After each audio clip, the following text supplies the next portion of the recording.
The girl in the iron cage. The prison was cold. The walls were made of black stone that swallowed sound.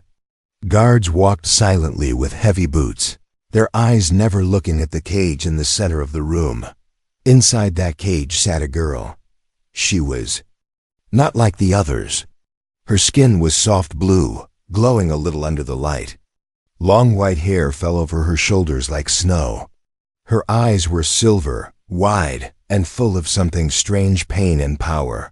She wore no shoes. Her ankles were bruised. Heavy iron chains kept her hands and feet tied. And the cage, it was not made for a normal prisoner. It was made to trap something feared. They called her a monster. Nobody knew her name. Nobody cared. She had been in the cage for many years. New guards came and went, but the cage always stayed. Locked. She never screamed, never spoke. Just sat there, staring at nothing. Until one day, a human came. His name was Evan Ross. He was not a soldier or a guard. He was an engineer, sent by the company to fix a broken power unit in the prison. He was young, quiet, and tired of traveling from one cold planet to another. He did his job, kept his head down, and stayed out of trouble. But when he passed by the center chamber, he stopped. His eyes fell on the cage. On her. She looked up. Just for a second. Their eyes met. Something in his chest twisted. She didn't look like a monster. She looked broken, cold, afraid. "Who is that?" Evan asked the nearest guard. The guard snorted.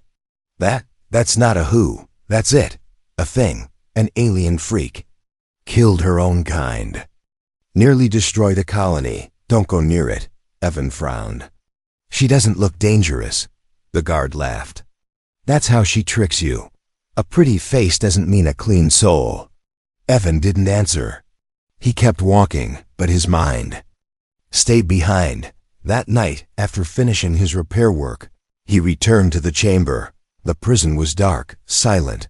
The other guards had gone to their sleeping quarters. Evan stood in the shadows, looking at the girl. She didn't move, didn't blink. Only her chest rose and fell slowly, like she was barely breathing. Then he heard it. A whisper. So soft, he thought it came from his own mind. "Help me." Evan froze. He looked around. No one was there. Again, the whisper came. "Please, help me." His heart pounded. He took a step closer to the cage. "Can you hear me?" He whispered. The girl raised her head slowly. Her silver eyes shone in the dark. She didn't speak with her mouth, but the voice came again, inside his head. "I'm not a monster." Evan stepped back, shocked. "How are you doing that?" She blinked. "I don't know. I can only speak like this, with some. Not many hear me." Evan's hand shook. This wasn't in any report. No one said she could speak, or use telepathy. "What's your name?" he asked, his voice low. She hesitated. Then the voice came again. "Alira," it whispered. The name felt soft, sad, like a forgotten song. "You're human. You're not like the others." Evan looked around, afraid someone would. "Here. I shouldn't be here. If they find out.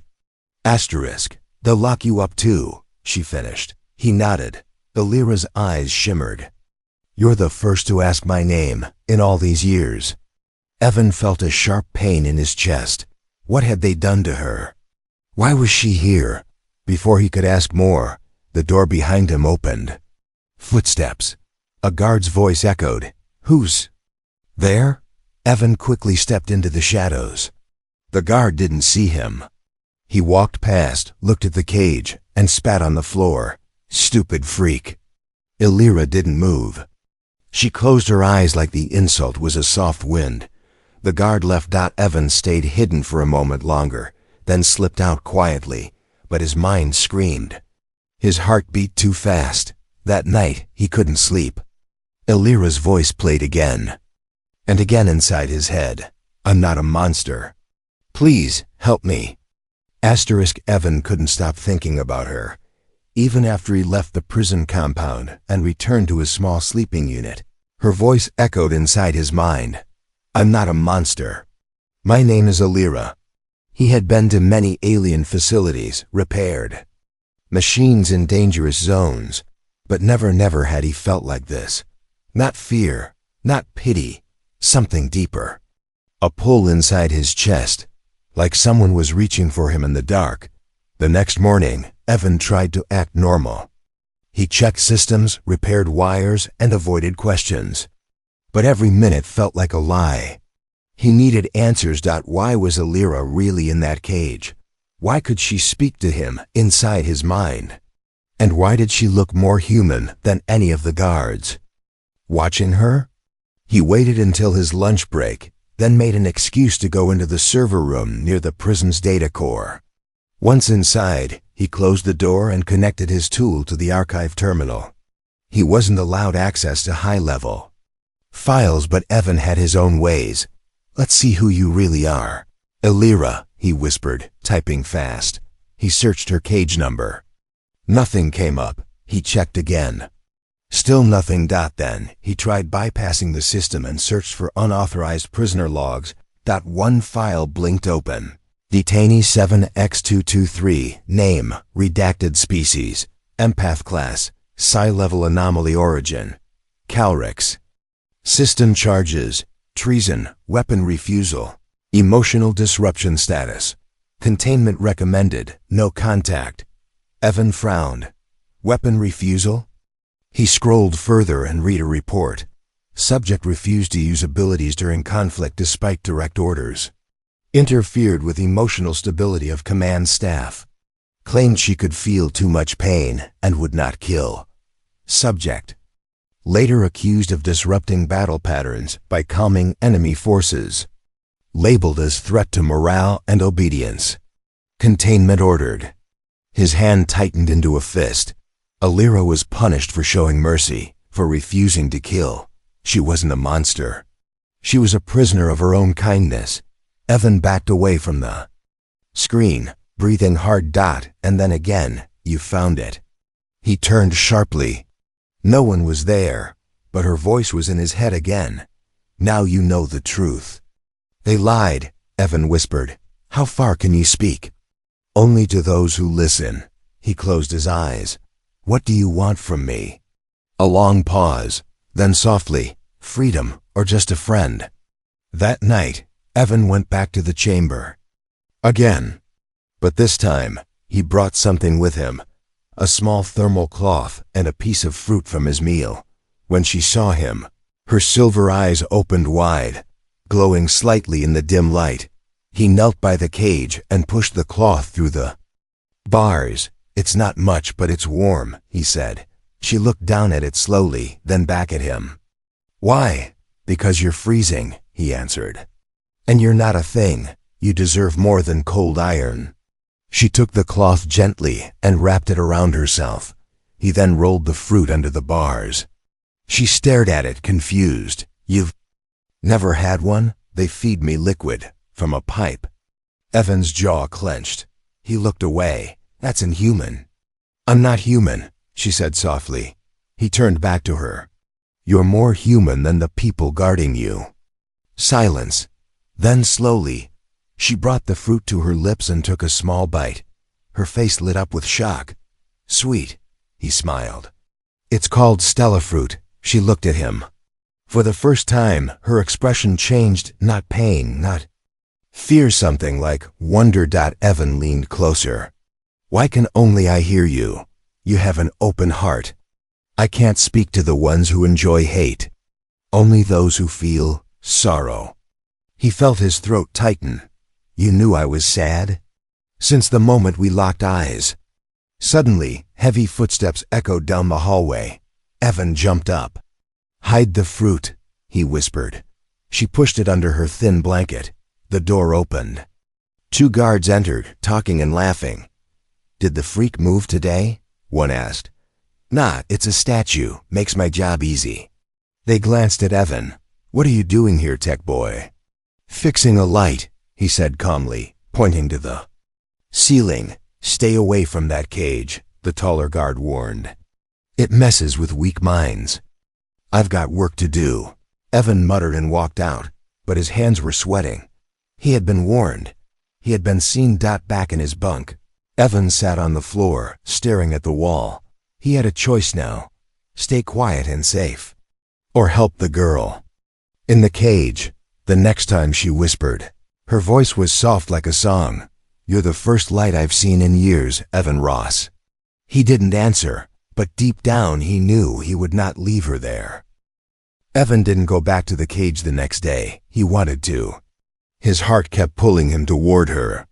But the way those guards looked at him last time, like he was already guilty, made him cautious. If they suspected anything, Alira could be moved, or worse. Instead, he spent his time digging through more records.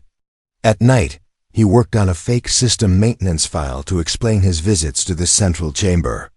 He rewired a few cameras to show looped footage. Small tricks but useful. Still, nothing calmed the storm in his chest. Alira was inside that cage, cold, alone, and she had no one else in the universe except him. That night, just before sleep, her voice came again. Softer this time, hesitant. You angry?" Evan sat up. "No, just careful. They're watching." A pause. "I understand." Then silence again. The next morning, something had changed. As Evan walked through the facility, he noticed more guards than usual. He overheard whispers, new orders from high command. "They're coming to check the cage." Something about execution readiness. Execution? His blood turned cold. Evan rushed to the main console near the guard quarters. While pretending to fix a panel, he slipped a chip into the port and scanned for internal memos. His eyes widened. Subject 7X223 is to be terminated in 3 days.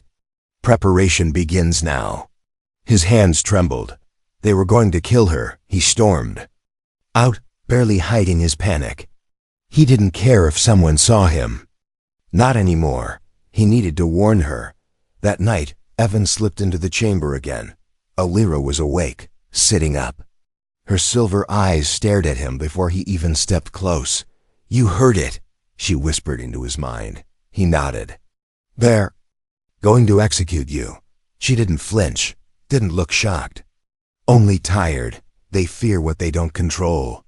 "That's not fair," he said. "You didn't hurt anyone. They don't want a truth teller or a peacemaker. They want weapons." I refused. Evan gripped the bars. "I'm going to get you out." Her eyes widened slightly.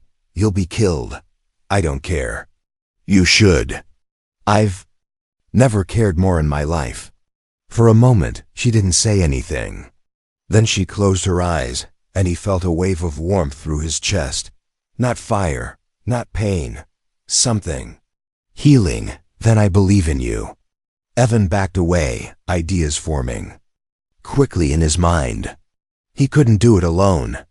But he knew someone who might help. The next morning, he met Torin, another human tech worker who handled transport logistics.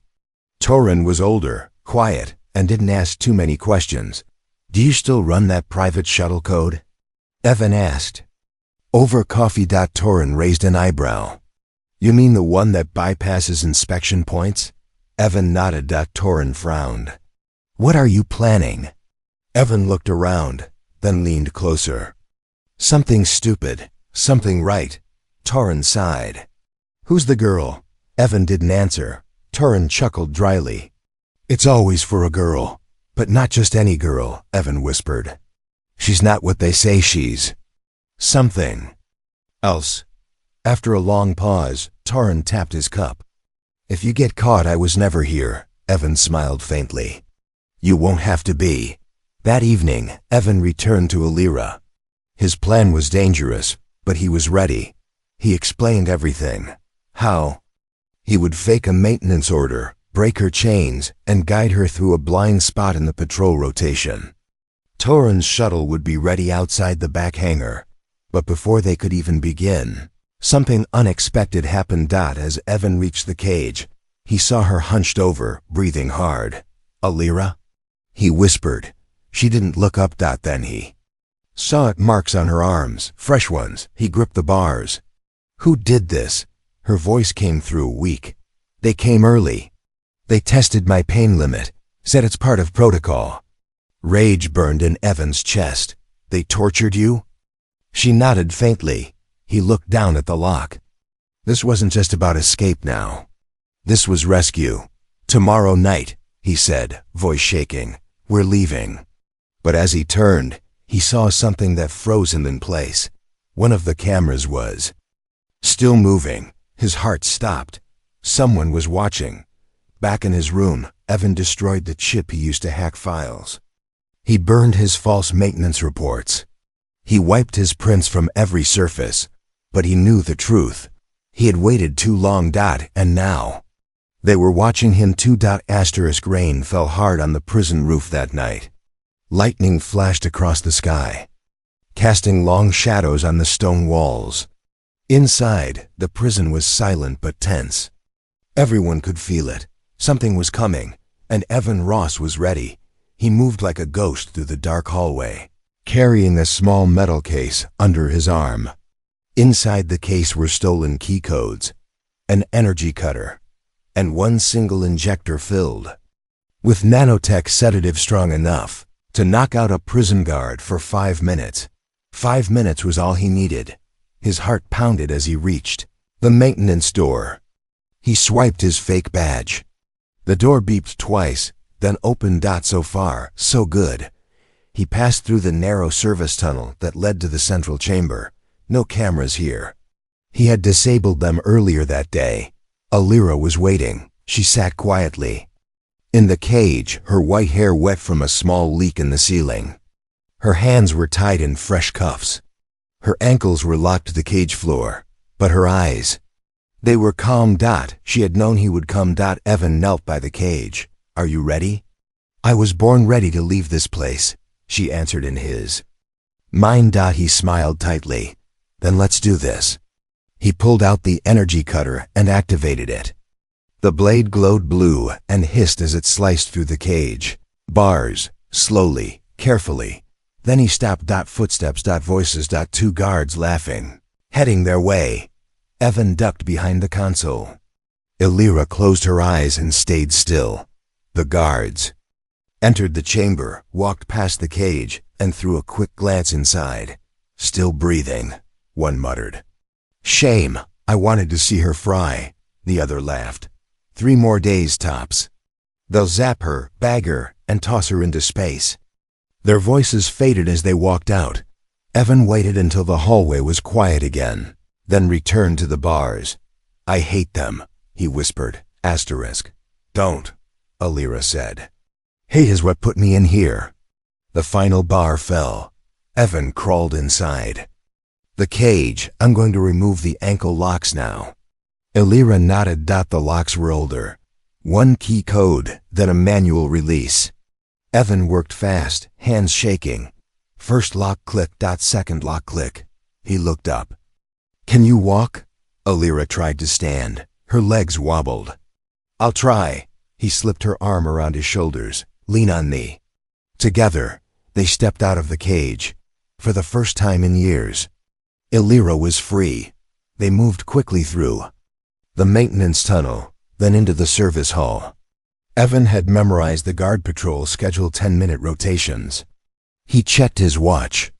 6 minutes to reach the shuttle bay, but then came a sound he didn't expect. Alert. Cell 7X breached. Lockdown in progress. Run! Evan yelled, pulling Alira forward. Red lights flashed as the alarm screamed through the halls. Doors began to seal. Security bots dropped from the ceiling. One of them scanned Evan and fired a stun bolt. Alira threw her hand forward and the air shimmered. The bolt vanished in midair like it hit water. The bot buzzed in confusion, then exploded. Evan stared at her. You're stronger than you let on. She didn't respond. Her face was pale. The power had cost her. They turned a corner, and a guard stood waiting with his weapon raised. Evan didn't think. He lunged, tackled the man, and slammed the sedative injector into the guard's neck. The man's eyes rolled back. He dropped. Let's go, Evan shouted. They reached the shuttle bay, breathless. Torrin was waiting with the door open. "You're late." "Sorry," Evan said. "She had to break reality to get here." Torrin whistled. "That her? Damn." Alira looked at him with tired eyes. "Get her on board," Torrin said. "I'll launch in 60 seconds. Evan helped her into the shuttle seat. Her breathing was shallow. Her hands trembled. "You okay?" "Just tired," she whispered. "So many minds screaming behind us, so much fear." "We're almost out," he said. He turned to go, but Alira grabbed his wrist. "Wait." He turned. She touched his chest, just over his heart. Her fingers glowed faintly. "You're hurt." "I'm fine," but he wasn't. His side throbbed where he'd been hit during the bot attack. Blood soaked his shirt. "Damn," he muttered. Alira closed her eyes. Her glow spread from her fingers across his body. Heat filled his chest, but not pain, warmth. Healing. Evan gasped and fell to his knees. When he looked up, she smiled. "Now, you're fine." The shuttle took off just as the hangar doors began to seal. Alarms screamed behind them. Guards ran into the bay, weapons drawn. But it was too late. They were gone, through the clouds, into the stars, free. The shuttle shook as it cut through layers of wind and dust. Evan gripped the seat tight while watching Alira. She sat still, her hands folded in her lap, silver eyes fixed on the clouds outside. Her long white hair stuck to her face, wet from sweat and rain. She hadn't said a word since they escaped. Torrin flew the shuttle low, dodging patrol drones. They couldn't jump to space yet. The energy cell was too weak. They had to hide somewhere first. "Where are we going?" Evan asked. From behind. Torrin answered, eyes on the controls. The dead wastes, old mining ruins. No patrols, no cameras, just rocks and silence. Evan looked at Alira. "We'll rest. Just for a while, then we leave this planet." She didn't answer out loud, but her voice touched his mind again. "Rocks and silence, sounds like home." They landed deep in the middle of nowhere. The land was dry and broken, filled with jagged rocks, metal wrecks, and dead trees with no leaves. Wind howled like a wounded animal. They hid the shuttle under a collapsed bridge and set up a small shelter using emergency panels. There was only one heater. Evan gave it to Alira. She didn't thank him, but he didn't expect her to. She had been locked in a cage for years.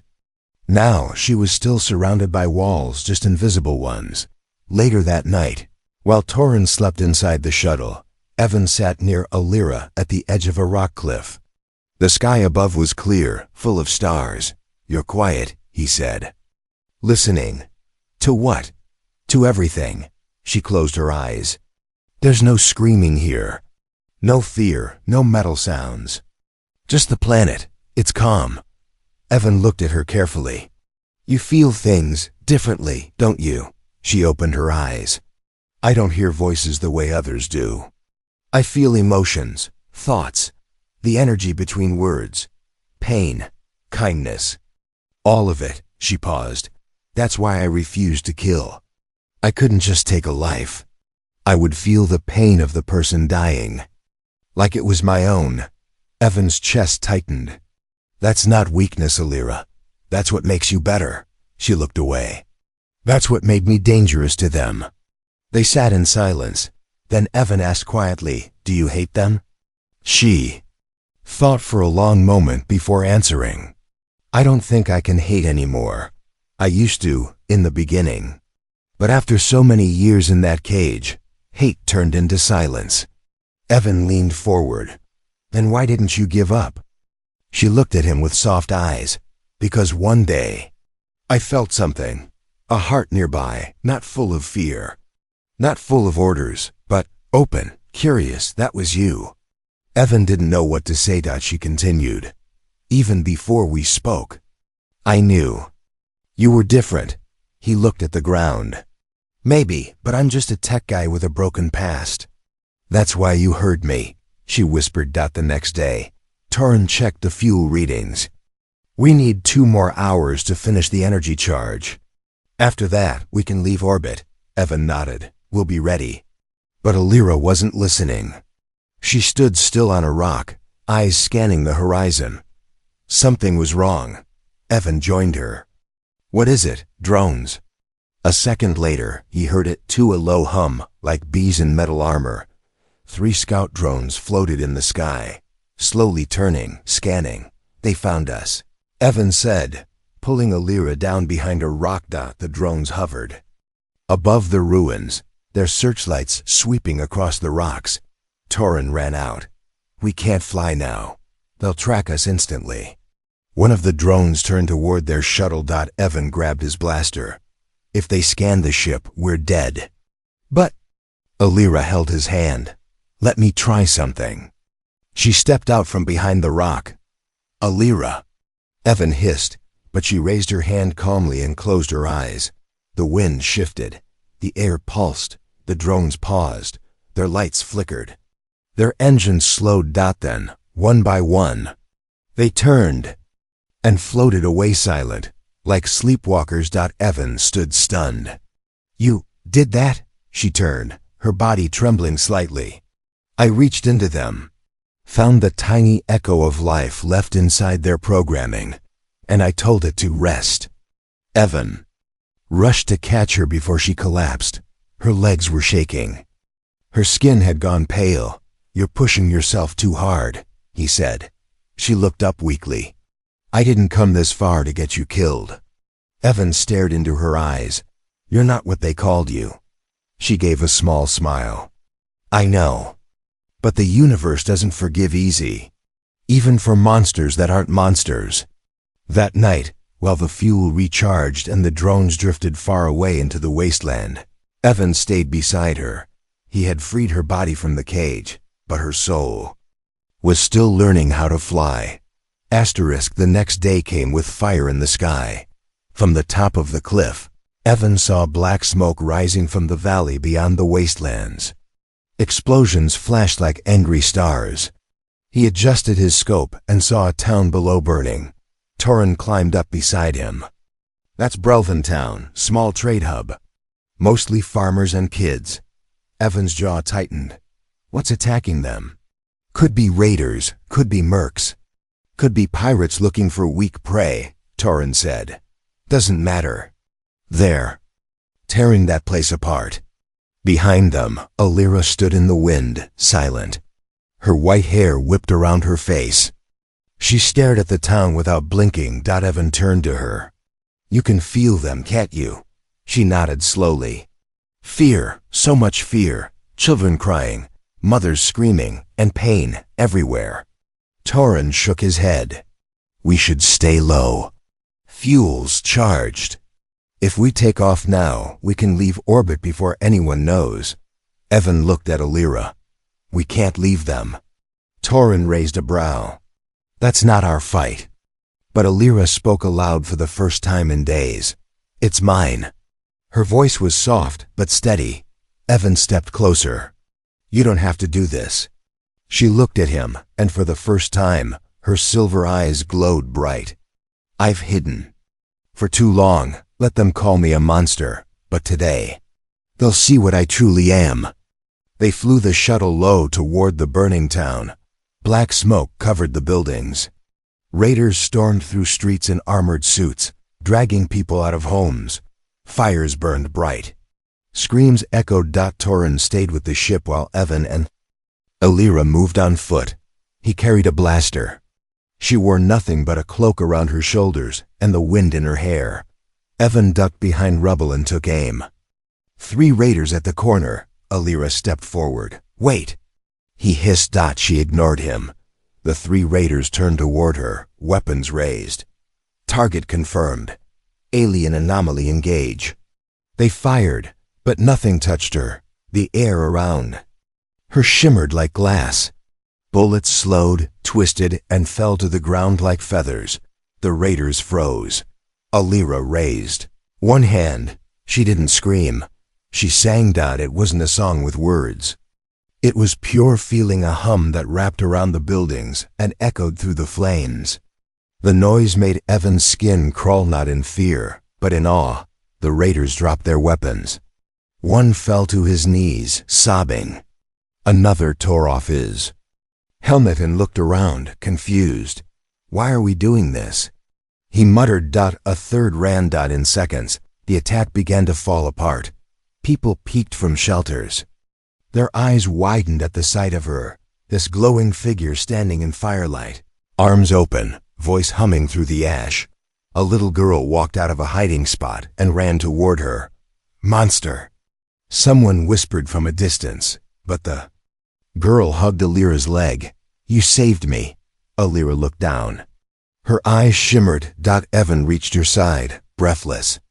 That was... I don't even know what that was. Alira turned to him. I just gave them peace. By nightfall, the raiders had fled. No bullets, no deaths. Just silence and calm. People gathered in the center of town. They whispered to each other, afraid to speak too loud. Then the mayor stepped forward, a short woman with oil on her face and courage in her eyes. She looked at Alira, then at Evan. Who is she? Evan opened his mouth, but the mayor raised a hand. No, let her speak. Alira stepped forward. I was called a monster, she said quietly. They locked me in a cage. They said I was dangerous. Maybe I am, but not to you. She looked around the crowd. I felt your pain, your fear. That's what they never understood. I feel everything. That's why I fight, because I know what it costs not to.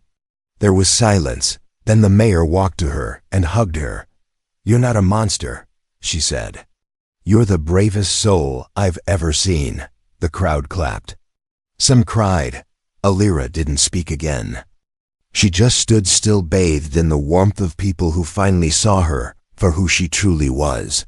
Later, as the fires were put out and the town began to sleep, Evan sat beside Alira on a bench outside a medical tent. She watched the stars. You did it, he said. You turned fear into hope. She smiled softly. Not alone. I needed someone to remind me I was more than the cage. He leaned closer. You were never a monster, Alira. She looked at him. You're a hero now. She didn't answer with words. She rested her head on his shoulder and closed her eyes. And for the first time in years, she let herself rest, not because she was tired. The sun rose quietly over the town. Ash still drifted in the wind, but the fires were gone. People walked the streets slowly, picking up broken wood and twisted metal. Children helped. Soldiers from a nearby outpost had arrived in the night, but only after the danger had passed. Alira stood at the edge of the town square, barefoot, cloak still dusty from the battle. Her eyes were on the sky. She could feel it. A storm was coming again. Evan approached her carefully. I talked to the outpost captain. They want to thank you. Alira didn't look away from the clouds. They don't want to thank me. They want to understand me, and they never will. Evan frowned. You saved lives. You proved them wrong. That doesn't erase the years in the cage. He stepped beside her. No, but it shows you're stronger than they ever imagined. She finally turned to him, her voice in his head soft. They'll come for me, Evan. The High Command. They know I escaped. They know what I did here. You think they'll still try to kill you after all this? Yes. Just then, a signal flared in the sky, bright red. Torrin ran toward them from the shuttle. Ship incoming. Heavy class. Military mark. Alira closed her eyes. They found me. Evan cursed under his breath. We should run. Get back in the shuttle. We'll find another system. But Alira shook her head. If I run again, they'll chase me forever. But if I stop now, maybe they'll see me. Maybe they'll listen. You really believe that? She gave a faint smile. No, but I'm tired of hiding. The sky rumbled. A giant black ship lowered through the clouds, casting a shadow over the valley. It hovered above the town. Doors opened. Dozens of soldiers in silver armor dropped down in perfect formation.